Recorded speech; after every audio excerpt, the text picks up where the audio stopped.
السلام علیکم ورحمۃ اللہ وبرکاتہ۔ سامعین ذی وقار، میں غلام مصطفیٰ ہوں اور آپ دیکھ رہے ہیں میرا چینل پیام اسلام، جس پہ اللہ اور اللہ کے رسول کا پیغام میں آپ تک پہنچانے کی کوشش کرتا ہوں۔ اس پہ درس قرآن کے سلسلہ میں آج کا ہمارا سبق سورۃ المائدہ آیت نمبر 12 ہے۔ اعوذ باللہ من الشیطان الرجیم، بسم اللہ الرحمن الرحیم۔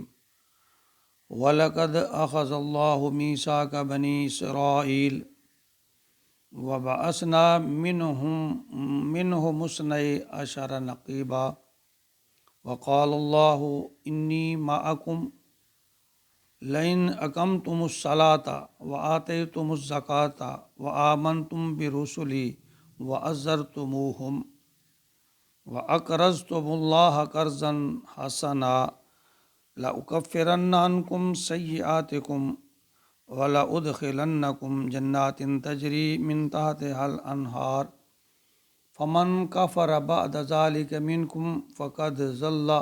سَوَاءَ السَّبِيلِ۔ سامعین ذی وقار، قرآن پاک کے اس حصہ میں سورۃ المائدہ میں اللہ رب العزت عہد و پیمان، عدل و انصاف کا تذکرہ فرما رہے ہیں، اور پچھلی آیت مبارکہ میں جو اللہ تعالیٰ نے فرمایا کہ اپنا عہد و پیمان پورا کرو جو تم نے اللہ سے، یعنی کلمہ توحید پڑھ کر اللہ اور اللہ کے رسول پر جو کلمہ پڑھا ہے وہ ایک عہد ہے، اور اس عہد کو پورا کرو۔ پھر فرمایا کہ میں نے مومنین سے بھی ایک عہد کر رکھا ہے، اور ایک کافر اور مشرک سے، یعنی مومنین سے عہد یہ ہے کہ وہ نیک اعمال کریں گے، ایمان لائیں گے تو اللہ فرما رہے ہیں میں ان کے گناہ دور کر دوں گا، مغفرت کر دوں گا اور جنت میں جگہ دوں گا، اور کافر اور مشرکین سے کہ جہنم کا وعدہ ہے۔ تو اس آیت میں اللہ رب العزت بنی اسرائیل سے وعدے کا تذکرہ فرما رہے ہیں، جن میں بنی اسرائیل سے اللہ رب العزت 5 چیزوں کا تقاضا یا 5 اعمال کا تقاضا کیا تھا اللہ رب العالمین نے، کہ اگر تم اس پر عمل کرو گے تو پھر تمہارے لیے مغفرت ہے۔ لیکن اس بدبخت قوم نے ہمیشہ عہد شکنی کی، اور یہ بالواسطہ طور پر مسلمانوں کے لیے بھی تنبیہ ہے کہ بھئی ہمارے لیے بھی یہ ایک حکم ہے یا مشعل راہ ہے۔ دیکھیے فرمایا وَلَقَدْ أَخَذَ اللَّهُ مِيثَاقَ بَنِي إِسْرَائِيلَ، اللہ تعالیٰ نے، بے شک اللہ نے وعدہ میثاق کیا، أَخَذَ اللَّهُ مِيثَاقَ بَنِي إِسْرَائِيلَ، اسرائیل سے بھی ایک میثاق لیا تھا، ان سے ایک وعدہ لیا تھا۔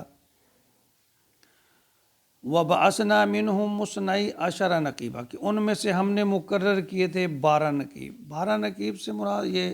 بنی اسرائیل یہود علیہ السلام کی قوم کو کہا جاتا ہے، ان کے کہا جاتا ہے کہ 12 بیٹے تھے، اور 12 بیٹوں سے پھر آگے خاندان چلے، تو ان میں انہی کا ذکر یہاں بھی ہے کہ ان میں سے 12 نقیب، یعنی کہ نگران کہہ لیں، رہنما کہہ لیں، وہ مقرر کیے اللہ تعالیٰ نے۔ ان کا وہ بھی تذکرہ ہے کہ جب پتھر پہ حضرت موسیٰ علیہ السلام نے عصا مارا تھا تو 12 چشمے جاری ہو گئے تھے، تو ہر کسی نے، اللہ فرما رہے اپنے چشمہ جو پہچان لیا۔ تو یہاں بھی یہ تذکرہ ہے کہ 12 قبیلے تھے، ان 12 قبیلوں کو میں نے نقیب مقرر کر دیے تھے۔ اور کہا جاتا ہے کہ انصار میں بھی 12 نقیب تھے، یعنی نبی اکرم صلی اللہ علیہ وآلہ وسلم کے دور میں بھی اسی طرح آپ نے 12 جو نقیب بنائے تھے، یعنی اس کا تذکرہ پھر کبھی ہوگا۔ وقال اللہ انی معکم، اور اللہ نے فرمایا کہ میں تمہارے ساتھ ہوں، یعنی ان سے فرمایا کہ اگر تم نیک اعمال کرو گے، میری فرما برداری کرو گے، میں تمہارے ساتھ ہوں، میری تائید، میری نصرت، میری مدد تمہارے شامل حال ہوگی۔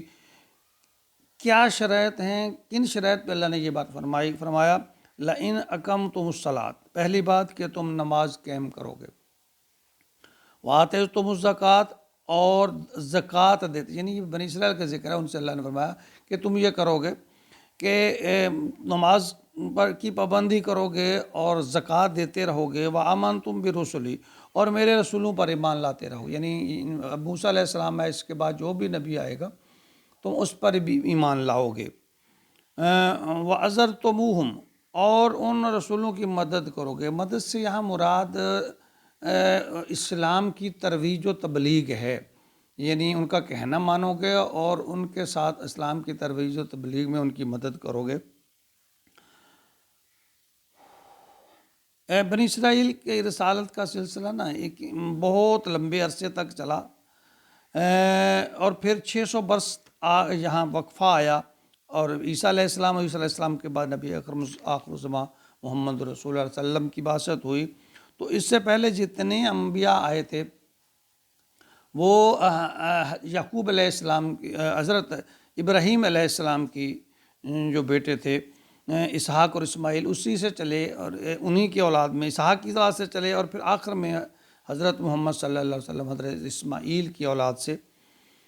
فرمایا یہاں 3 باتیں آپ پہلے سے، بلکہ 4 باتوں کا تذکرہ آ چکا کہ نماز قائم کرو گے، زکوٰۃ دیتے رہو گے، انبیاء پر ایمان لاؤ گے، اور ان کی مدد کرو، وقت کے نبی کی مدد کرو گے۔ وَأَقْرَضْتُمُ اللَّهَ قَرْضًا حَسَنًا، اور اللہ کو قرض حسنہ دیتے رہو گے،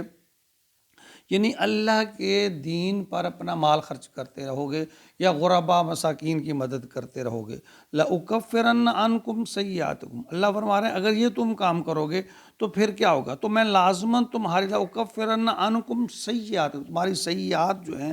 برائیاں جو ہیں وہ تم سے دور کر دوں گا، یعنی اس سے مراد یا معاف کر دوں گا، یا تمہیں برائیوں کے نزدیک نہیں جانے دوں گا، یا برائیوں تم سے دور کر دوں گا۔ وَلَا أُدْخِلَنَّكُمْ جَنَّاتٍ تَجْرِي مِن تَحْتِهَا الْأَنْهَارُ، اور میں لازماً داخل کروں گا، یعنی اگر تم یہ کام کرو گے، وعدہ یہ ہوتا ہے نا، ایک فریق اگر اپنی طرف سے اس کی پاسداری کرتا ہے تو دوسرے فریق پر بھی یہ بات لازم ہو جاتی ہے کہ وہ اس وعدے کی پاسداری کرے۔ اللہ فرما رہا ہے اگر تم یہ باتیں کرو گے، یہ اعمال کرو گے، تو پھر مجھ پر بھی یہ لازم ہے کہ میں تمہارے گناہ مٹا دوں گا اور تمہیں لازماً جنت میں داخل کروں گا، من تحتہا الانہار، جن میں نہریں اور ندیاں بہہ رہی ہیں۔ فمن کفر بعد ذالک، تو جس نے کفر کیا اس کے بعد، منکم، تم میں سے، فمن ضل، فقط ضل سواء السبیل، تو وہ سیدھی راہ سے بھٹک جائے گا، یعنی جو ان پر عمل کریں گے وہ سیدھی راہ پر ہوں گے، اور ان کو میں اجر دوں گا، اجر کیا، مغفرت کر دوں گا اور جنت میں جگہ دوں گا۔ جو اس سے انکار کر دیں گے، کفر کر دیں گے، اللہ فرما رہے ہیں وہ سیدھی راہ نہیں ہے، وہ بھٹک گئے، اور پھر ان کا ٹھکانہ جہنم ہے۔ یہ ہمیشہ یاد رکھیے کہ اللہ رب العزت قیامت کے دن جو فیصلہ فرمائیں گے وہ اعمال کی بنیاد پہ ہوگا۔ کسی خوش فہمی میں نہ رہیے کہ کوئی بڑا بزرگ، اولیاء، پیغمبر بد عمال بھی ہوں، اللہ کا حکم بھی نہ مانے تو پھر وہ ہماری سفارش کریں گے، اس میں کوئی شک نہیں، اللہ نے اختیار دیا ہے سفارش کا، لیکن سفارش انہی کے حق میں قبول ہوگی جنہوں نے کچھ نہ کچھ کیا ہوگا، کچھ نہ کچھ کمایا ہوگا۔ جنہوں نے اللہ کے حکموں کی نافرمانی کی ہوگی ان کے بارے میں سفارش کا کوئی نہ تو انبیاء کرام کریں گے اور نہ اللہ قبول کریں گے۔ اللہ رب العزت ہمیں اعمال صالحہ کی توفیق عطا فرمائے، اسی میں نجات ہے۔ اللہ ہر مسلمان کے دل میں دین کی سمجھ بوجھ اور اس پر عمل کی توفیق عطا فرمائے، آمین یا رب العالمین۔